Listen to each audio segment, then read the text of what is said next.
हाँ, तो भगवान ने यहाँ पे फिर ब्रह्मा जी की सृष्टि आगे चली है। उनके मुख से 10 मुनियों के अवतार हुए, मरीचि आदि पुलह आदि मुनियों के अवतार हुए और उनमें एक देवर्षि नारद का जन्म हुआ। बोलिए देवर्षि नारद भगवान की जय। क्यों? क्योंकि भगवान से भी ऊपर होते भगवान के भगत,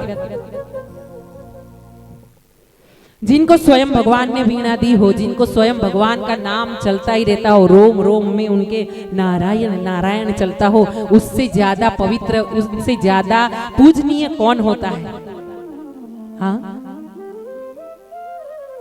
और नारद जी को देखिएगा कहीं पे बहुत कम उनकी फोटो मिलती है, लेकिन कहीं भी नारद मुनि का फोटो मिल जाए ना तो उनके मुखारविंद में हास्य रहेगा। जो प्रभु को भजता है, जो स्मरण करता है, उसके मुंह पे सदा ही हास्य रहता है, चाहे वो तकलीफ में रहे, चाहे अच्छे रहे, चाहे बुरे रहे, चाहे इधर रहे, चाहे उधर रहे। हाँ, कुछ भी हो जाए। कुछ माताएं बहनें ऐसी होती है जिसको देखो ना, उनको देखने के बाद हंसने का मन करता है, ऐसा लगता है जैसे गले लगा ले, उनसे मिले, बातें करे। और कोई कोई ऐसा होता है जिसको रास्ते में आता दूर से देखेंगे तो चलो भाई ये रास्ता अपने ये गली से निकल जाएंगे, वो गली छोड़ दो। क्यों? औरा, प्रभाव, आपके हृदय में जो सोच चलती है, आप जो करते हो, हम जो करते हैं, वही हमारा औरा बन जाता है, हमारा प्रभाव बन जाता है। और वो औरा, वो प्रभाव सबको असर करता है। अगर बस में कहीं आप जा रहे हो ना, आप थोड़ी देर सोचोगे कि जा रहे हैं ना, तो रास्ते में भक्तेश्वर भगवान आ रहे हैं ना, भक्ति धाम आ रहा है ना, सोच रहे हैं वहीं उतर जाएंगे, फिर कड़ोदरा चले जाएंगे, दूसरी बस पकड़ लेंगे। तो आपने फाइनल कर दिया, घर पे फोन कर दिया कि हम भक्ति धाम उतरेंगे, माता रानी के दर्शन करेंगे और फिर कड़ोदरा चौकड़ी पे उतरेंगे, बाद में जाएंगे, पहले भगवान का दर्शन करेंगे। यहाँ से बैठे आपका फाइनल हो गया, स्टेशन पहला क्या है? भक्ति धाम, है ना, दर्शन करेंगे। अब 10 मिनट आप बैठे, अब बस में ब्रेक लग रही है, खटपिट हो रही है, भीड़ ज्यादा है, उसी समय पे 2-3 और बहनें चढ़ी और आपको छू ली। भीड़ में तो छूते ही है एक दूसरे को, बस में, ट्रेन में।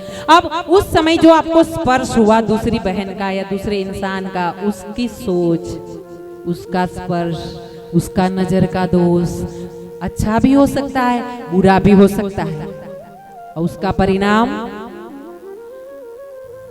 आप फिर फोन लगाओगे, अरे पीढ़ी इतनी है, कहाँ भक्ति धाम उतरेंगे, हम तो सोच रहे चले चले सीधा कड़ोदरा ही जाएंगे, जाकर के रोटी पाएंगे और आराम से सो जाएंगे।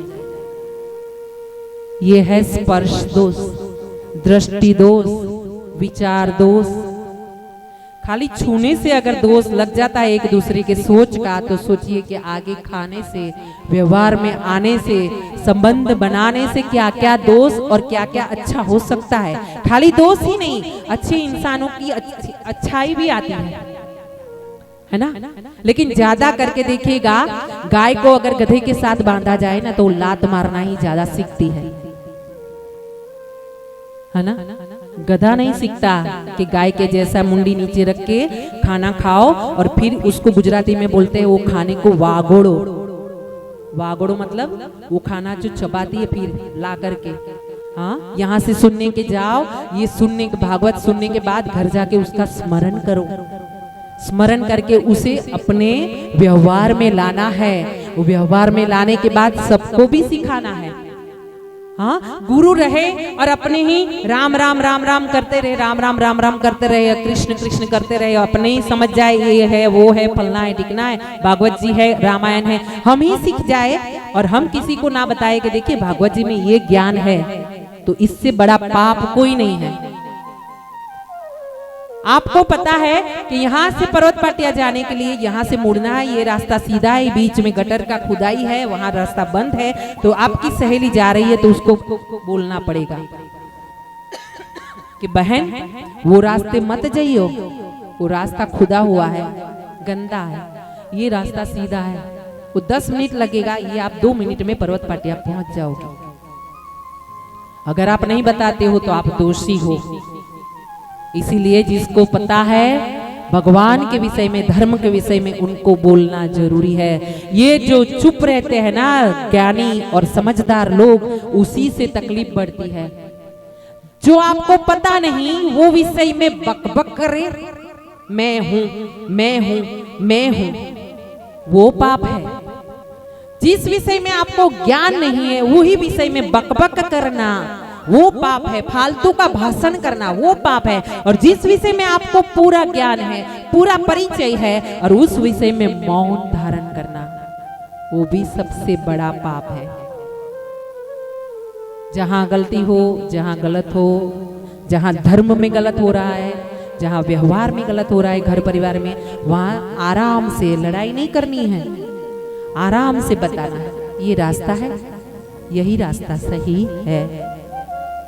तो महाराज यहाँ 10 पुत्र हुए नारद आदि, और उनके वाम अंग से शत्रुपा नामक कन्या और दक्षिण अंग से मनु महाराज की उत्पत्ति हुई है।